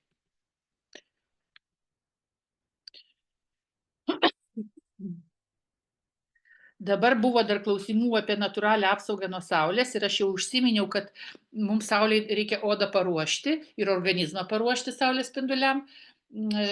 Tai tam mums reikia antioksidantų. Saulės spinduliai mus oksiduoja, mus sendina ir kad to neįvyktų, mums reikia naudoti antioksidantus, kad nesusidarytų tie laisvieji radikalai odoje, kad nudegimų išvengtume ir ilgalaikio poveikio. Tai tas ilgalaikis poveikis yra koks pavojingiausias, tai odos vėžys. Tai dėl to odos vėžio skaičiaus augimo yra labai sunerimę dermatologai ir kosmetologai paskui ir rekomenduoja visą laiką naudoti SPF kremus net ir kasdien, net ir, reiškia, mūsų platumų gyventojams. Tai čia su šituo aš nelabai sutinku, dėl to, kad geriau odą paruošti natūraliai atsparę šitiems spinduliams saulės ir kad tada oda netaip nudegs ir galų gale mūsų platumuose tai nėra būtina, jeigu oda sveika, bet jeigu jūs naudojat sintetinę kosmetiką su kažkokiomis rūgštimis, tai taip, jeigu jūs išeisite be SPF, tai atsiras dėmės ant veido ir tą labai galim pastebėti, kai kurių moterų veiduose galim atpažinti, kad yra padaryta klaidų, jos turbūt naudoja kosmetiką su rūgštimis ir dabar kenčia nuo didžiulių pigmentinių dėmių. Tada reikia maskuoti tas dėmes, netepti tuos maskuojančius kremus, BB ir CC ir užsiveda ta rutina visa, ne, kiek daug visko reikia naudoti tam, kad gražiai atrodytum. Tai mūsų kvapų namų politika yra atvirkščiai. Nepakenkti odai, geriau kažko nenaudoti, sustiprinti barjerą ir tada išvengti dar uždaro ciklo. Tai tai dabar artėjant vasarai turim valgyti daug daržovių, ypatingai brokolių, špinatų, paprikų. Paprikos dar neprasidėjo, bet galim, iš pietų jas atveža, bet kiek įmanoma, aišku, ką dabar galbūt taip, ne nuo to galo pradėjau. Pirmiausia, pasinaudokim to, kas yra mūsų gamtoj. Pasirinkim garšvų jaunų, pasirinkim dilgėlių, pumpurų, kurių dar galbūt ne visiškai sprogia, arba jaunų lapelių, ką tik tai dar, kurie yra švelnučiai, gležnučiai, tų pačių liepų, ne, jie skanūs, saldus. Tai čia su jais gausim daug vitaminų, antioksidantų. Na, tada galim įsigyti brokolių, žinoma, geriausiai ekologiškų, nes dabar ne ekologiškų, apskritai ta tarša didžiulė, tai aš visada agituoju už ekologiškas daržoves.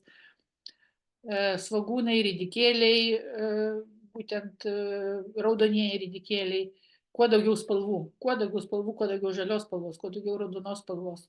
Tai va šitų antioksidantų atsiras uogos, kuo daugiau valgyti, tai suvartoti, reiškia, su maistu. Na, o ką dabar daryti su oda, tai irgi tų antioksidantų, kiek įmanoma, tepkim iš viršaus. Purkškim hidrolatais, karotenoidų serumu, arba galima ir bet kokį kitą pasirinkti, kad ir neturės spalvos tas produktas, bet jeigu tai yra augalinė kosmetika, tai joje jau yra antioksidantų, nes visi augalai yra antioksidantų šaltinis. Pats didžiausias antioksidantų šaltinis yra žalioji arbata, tai tikrai rekomenduoju įsitraukti, dabar galbūt netgi kavą keisti į žaliąją arbatą. Mačia, ko gero, pats geriausias pasirinkimas, nes suvartojam ir visą lapą miltelių pavidalu, bet galima ir nebūtinai mačia, bet tai yra stipriausias antioksidantas. Tai arbata yra būtina. Iš lietuviškų mūsų augalų atitikmenų, ko gero, čia būtų gauromečio arbata. Tai kas turit gauromečio, tai gaurometis, aišku, dar griebkite. Na ir ką, kaip dabar su ta odos priežiūra? Tai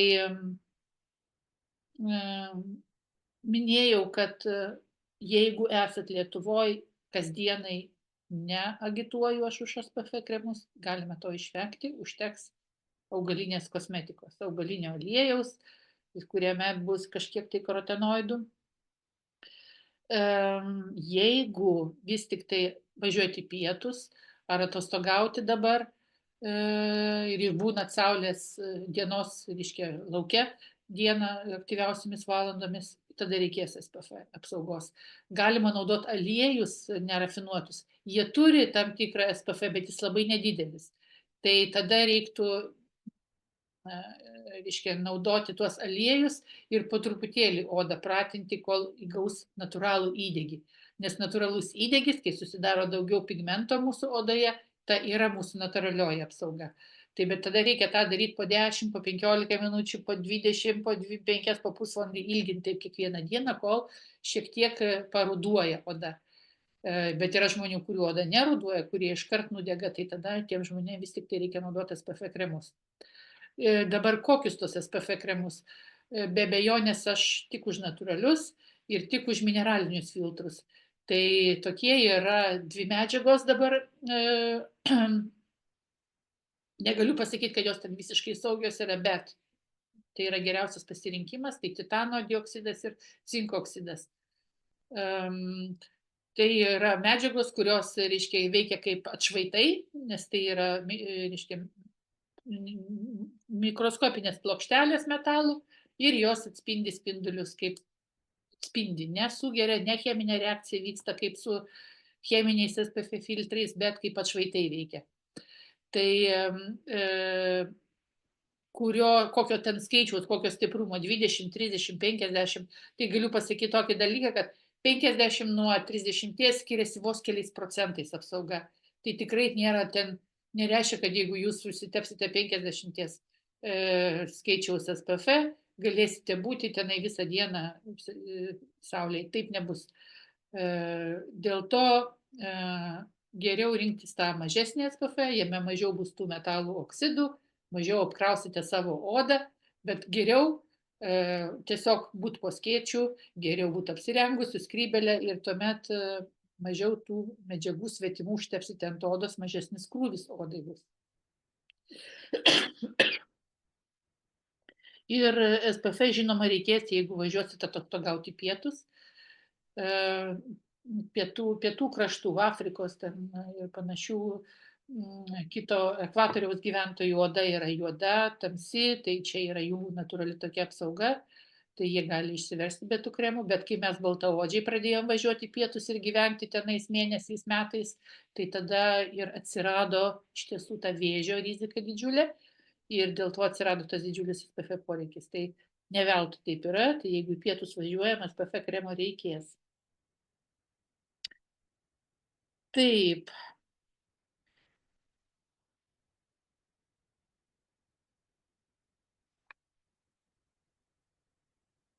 Gal dabar jau reiktų mums pereiti prie klausimų, Mante, kaip tu manai? Taip, Rūta, galim perėti tada prie klausimų, turim jų nemažai, vieni gal ilgesni su atsakymai bus, kiti šiek tiek trumpesni, tai aš toj susižiūrėsiu, pirmiausia pažiūrėsiu, ką turi mūsų Zoom platformoj. Taip, tai pirmas klausimas yra toksai, ar galima kvapų namų rožių papildus naudoti žindant?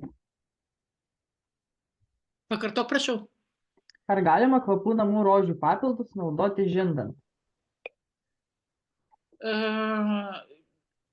Lašus tikrai taip. Kapsulėse yra visai nemaža koncentracija rožių. Tai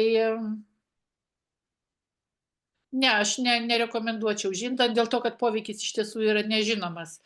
Čia būtų toks biški paramokslinis pasvaičiojimas apie tai, kaip gerai ar blogai, tai vis tik tai kapsulį naudoti nerekomenduočiau. O gerti vandenį paskanintą rožių žiedų lašais, taip, puikiausiai galima. Super, ačiū. Sekantis klausimas apie levandų aliejų, tai ar galima levandų aliejų tepti tiesiai ant odos, nepraskiedus su baziniu aliejumi? Kartais galima ir kartais reikia. Pasakysiu, kur aš naudoju neskiestą levandų aliejų. Tai yra mano vaistinėlės aliejus visokiems buitiniams sužeidimams, dažniausiai nudegimam. Būna, kad tiesiog nusiplikai ar prisilieti prie karštos keptuvės ar orkaitėje ir kai tik tai yra toks nudegimas buitinis, iš karto gryno levandų eterinio aliejaus lašą, gryno ant tos vietos, po 10 minučių dar vieną lašą, po pusvalandžio dar, po valandos dar, tada po 3 valandų, sekančią dieną dar irgi lašas ir žinokite, neiškils net pūslė. Tokiu būdu mes užkertam kelią, sustabdom tą degradaciją audinių ir pažeidimo nelieka. Tai va čia levanda labai praverčia, grina. Tas pats irgi su kažkokiais įdrėskimais, kažkokiais nubrozdinimais. Tiesiog labai taip supaprastintai galiu pasakyti, kad čia kaip koks jodo nenaudojimas, nes antimikrobiškai veikia ir skatina audinių regeneraciją, ląstelių pasidauginimą tų odos ląstelių ir užgijimą greitesnį. Tai va čia yra didžiulis levandų irgi privalumas. Na ir skausmą mažina, tai jeigu tokių, pavyzdžiui, žaizdelės arba tokios nelaimės buitinės įvyksta su vaikučiais mažais, tai levandos labai geras vaistukas yra dėl to, kad vaikučiams ir nerima, tą tokį baimę nuima, skausmą sumažina, tai labai tikrai vaistinėlėse vertas turėti dalykas. Tai, bet čia tokie dalykai, kurie atsitinka karts nuo karto, ne? Tai galim naudoti gryną, bet aš nekalbu apie tai, kad kasdien, pavyzdžiui, kvėpintis grynų levandų aliejum arba kasdien naudoti gryną, nežinau, dar čia kažkokiais kitais būdais, ne. Pagrindinis principas eterinio aliejų, visada turim juos skiesti.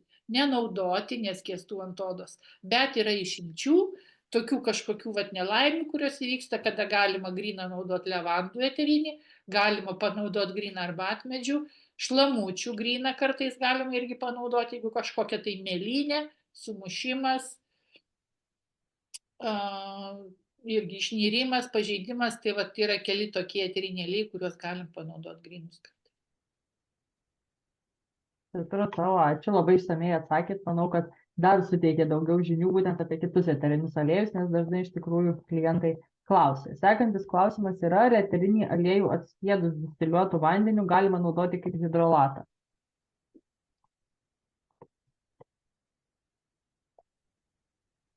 Teoriškai taip ir praktiškai taip.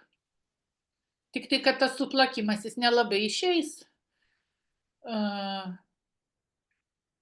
Yra rizika, kad vis tiek ant odos paklius ir tokia per didelė koncentracija eterinio aliejaus ir jautresniam žmogui tai gali būti nelabai gerai. Dėl to vis tik tai hidrolatas yra saugesnė alternatyva, ypatingai jeigu kalbam apie kūdikius ir vaikus, kuriems eteriniai aliejai nėra rekomenduojami, bent jau iki 2 metų. Tai hidrolatas yra ta priemonė, kurį reikia naudoti. Tai, o suplakti galbūt geriau, bet tai nesakau, tai nepavyks suplakti, jūs tada turėsite, vizualiai matysit, kaip tas eterinio burbuliukai matysis. Tai reiškia, kad suplakti galima tik tai, reiškia, gamyklinėmis sąlygomis. Ir taip yra gaminami aromatiniai vandenys, kurie nėra hidrolatai, bet aromatiniai vandenys, tai taip yra gaminami jie, bet namų sąlygomis to nepavyks padaryti. Supratau. Ačiū. Sekantį klausimą turim apie pipirmėčių eterinį aliejų. Tai klausia Vilma, ar pipirmėčių aliejus eterinis turi kokį nors poveikį kraujo spaudimui?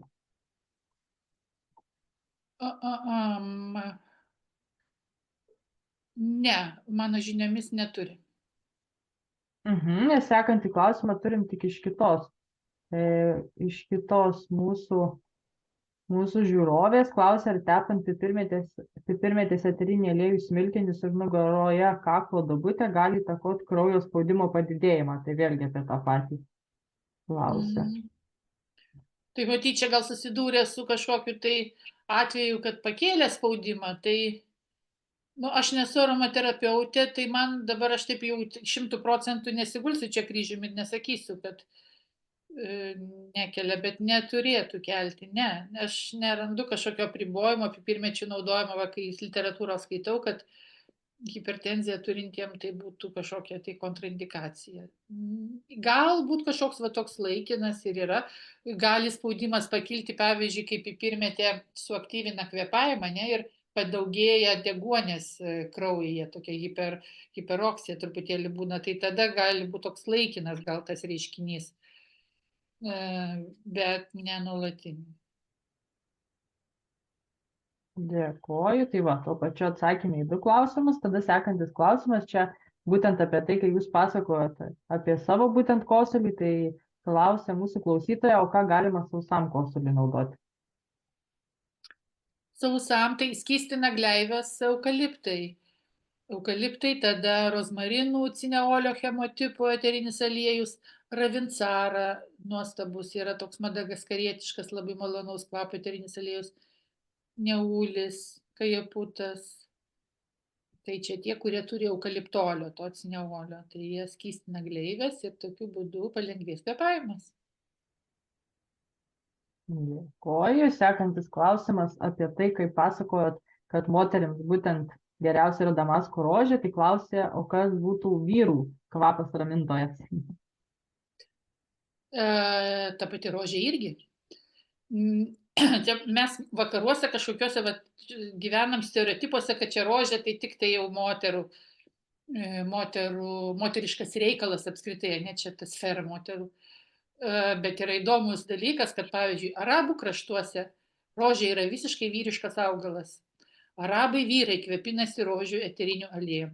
Arabai vyrai, jeigu priima svečius, susitinka su kažkokiais tenai verslo partneriais, jie pasitepa delnus rožių eteriniu aliejum, kad sveikindamiesi pagerbtų savo tą partnerį, draugą ar bendradarbį. Tai iš tiesų nesusisiaurinkim taip, kad vyram būtinai reikia kažko kito. Ne. Beje, apie tyrimus kalbant, šiandien aš tai aišku jau citavau tyrimus, kurie daromi moterims, nebuvo padaryti su moterimis, nes tai kalbėjom apie menopauzę, bet jeigu paimtume tyrimus vaistų, žolinių preparatų, tų pačių aromaterapijos kažkokių eterinių aliejų, daugiausia tyrimų yra atliekama su vyrais ir tai yra truputį neteisinga. Ir dėl to ir tie poveikio tas rezultatas gali būti ne visai tikslus. Nes iš tiesų moters organizmas veikia tikrai truputėlį kitaip, jeigu čia tas žodis, nežinau, truputėlį tinka negu vyrų. Tai ką kalbėjau, ką rodžiau, arba kur literatūroje skaitot, kad kažkokie tai augalai, ten pavyzdžiui, neramina nuo streso padeda, tai jie tikėtina, kad jie netgi geriau veikia vyrus negu moteris, ne? Vien remiantis tuo, kad tyrimų daugiausia atliekama su vyrais. Na, o kalbant apie tai, koks vyriškas eterinis aliejus, aš nežinau, kad tokio skirstimo nelabai yra, bet, nežinau, čia galbūt parfumerijoje labiau, iš rinkodaros pusės yra skatinama, kad vyriškiais kvapais yra laikomi spygliuočiai, ten medžių eteriniai aliejai, kokie nors kedrų, kokių nors smilkalinių kadagių, santalo, frankincenso. Tai vat čia tokia kaip ir į vyrišką pusę. Bet aš nežinau, ar čia jau taip verta skirstyti. Tiesiog vyrai turėtų patys irgi kliauti savo širdim, savo intuiciją, uostyti ir tai, kas jiem patinka, prie to augalo ir pabūti, ir su juo pabūti kažkokį tai laikotarpį. Ir juolab, kad jeigu čia apie kvėpinimąsi, pavyzdžiui, arba poveikį, tai ant vyro odos, su vyro mikrobiomu, su vyro prakaitu, šitie kvapai skamba visai kitaip negu ant moterų odos. Tai tikrai nereikia baimintis. Ir, pavyzdžiui, kur mes ir gaminam kvepalus, ten tuos botaninius, tai mes niekada neskirstom jų į vyriškus ir moteriškus, nes užtenka pasikvėpinti man ir mano vyrui tais pačiais kvepalais ir mes kvepiam skirtingai. Taip, kad čia nebūtina skirstyti. Bet taip gal taip, jeigu žiūrėt, čia gal tarp kitko konsultantės mūsų geriau pasakytų, prie kokių kvapų labiau vyrų nosis linksta. Bet aš turbūt juos ir paminėjau. Tai kedrai, santalai, kadagiai, čia šitie kvapai turbūt. Dėkoju. Sekantis klausimas yra apie tai, rekomenduojate privengti rūgštinių šveitiklių, net jei jie yra natūralios sudėties ir naudojami tik vakare.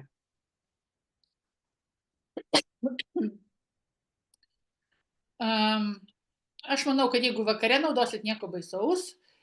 Galiu tik tai patarti, kad koks yra natūralus, pavyzdžiui, pats natūraliausias, skinimališkiausias rūgštinis šveitiklis.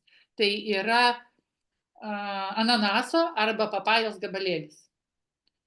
Jeigu mėgstat šitos vaisius ir perkat ir valgote, tai pasilikite va tą, kur šerdį, pavyzdžiui, ananaso, kurią išmetam, nes jinai ten kieta, labai plaušuota.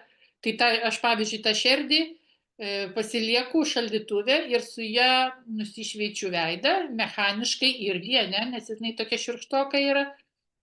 Ir kartu ir rūgštinis pylingas įvyksta. Tai taip, va čia yra irgi geras šveitimo būdas, kuris šiuo atveju, jeigu tu naudoji tą vaisiaus gabalėlį, jis yra ir mechaninis, ir cheminis vienu metu. Bet taip, iš tiesų yra svarbu, kad į saulę nepasirodyt va šitaip nusišveitus, nes tikrai tada didesnis yra pigmentinių dėmių ir nudegimo rizika. Tai taip. Ačiū. Na ir ką, turim dar 2 trumpus klausimus, tai manau su jais gražiai ir užbaigsim. Dar matau, kad vieną gana ilgą klausimą su savo pasidalinta patirtim turim Aušros Facebook'e, tai manau mes jį atsakyti galėsim asmeniškai, nes Aušra gana dalinasi savo asmeninę istoriją ir prašo patarimo, o dabar tokius dar 2 bendrinius atsakykim. Tai klausė Jūratė apie tai, koks eterinis aliejus gali veikti raminančiai augintiniams, tai yra katėms. Gal galėtumėt pakomentuoti? Negalėčiau pakomentuoti su katėm. Aš visą gyvenimą gyvenu su katėm. Bet jos tokios skirtingos. Apskritai taip, gal ne nuo to pradedu. Katėm su eteriniais aliejais reikia elgtis atsargiai. Tie, kurie auginat namie kates, tai tikrai reikia visada sudaryti sąlygas katei išeiti iš kambario, pavyzdžiui, ten, kur jūs garinate eterinius arba galbūt labai prisikvėpinote, nes jom nepatinka ir jų kepenys to neperneša. Nesu aš labai įsigilinusi ir labai giliai nesidomėjau, kas tiktų. Bet jeigu katei, reikia kažkokios tai pagalbos, tai reikia turėti galvoj, kad katė neturi turėti galimybės pasilaižyti tos vietos. Tai jeigu jinai, pavyzdžiui, ten yra kažkokia tai žaizda ir uždėtas tas teleskopas, kaip jį pavadint būna, ten tas triuba tokia ant galvos, tai viskas ok, bet jeigu jinai pasilaižys tą vietą, tai gali būti visokių dalykų negerų. Bet ką aš iš savo patirties galiu pasakyti, viską, ką aš namie naudodavau ir naudoju vakaro ten ritualam nusiraminimo po darbo, mano katė visada ramiausiai būdavo šalia ir neidavo niekur, nesistengdavo pabėgti.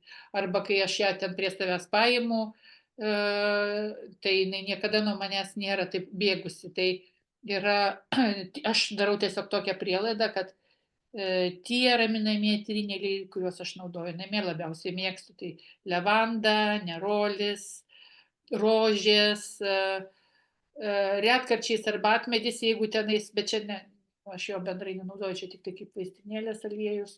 Žodžiu, kad su šitais raminamaisiais aliejais niekada nebuvo bėdos ir kad jie pas mane ir į patalą ateina ir susiraito, tai aš manau, kad jeigu tai nėra per didelė dozė, tai katės puikiausiai su tuo sugyvena. Galbūt va toks atsakymas, bet jis nėra išsamus, aš nesu tikrai veterinarinės aromaterapijos žinovė ir juolab kačių, nes katės yra tikrai labai ypatingos. Taip, tai ačiū už atsakymą ir dar paskutinis būtų klausimas. Tai ar galima rožių eterinį aliejų neskiestą užlašinti ant delno? Taip daro. Taip daro, bet jeigu jūs bet kokią literatūrą paskaitysite, visur aromaterapiniai literatūrai sakys, kad ar aromaterapijos mokytojai sakys, kad nenaudokite gryno. Tai jeigu čia bus vienas lašas per savaitę, tai tikrai nieko baisaus, bet kasdien naudot gryną eterinį aliejų yra nerekomenduojama. Kodėl? Todėl, kad gali ateiti ta diena po mėnesio, po metų, 10 ar 20, kada jo organizmas gali įsijautrinti. Ir galbūt nebūtinai nuo to, reiškia, užtepto, pavyzdžiui, rožių eterinio aliejaus lašo, bet sąveikoje dar su kažkokiais alergizuojančiais kitais faktoriais organizmas gali įsijautrinti ir staiga vieną dieną jūs neteksite tokio didžiulio malonumo uostyti rožių aliejų. Tai aš dėl to irgi prisijungiu prie visų aromaterapeutų ir sakau, geriau venkite grynųjų aliejų naudojimo, tik tai kai kuriais atvejais, tik tai truputėlį, karts nuo karto, tai aišku, nieko baisaus neįvyks. Bet yra žmonių, kuriems ir įvyksta ir nuo vieno karto. Tikrai būna jautrių žmonių, kurių imunitetas yra visiškai sutrikęs, ne?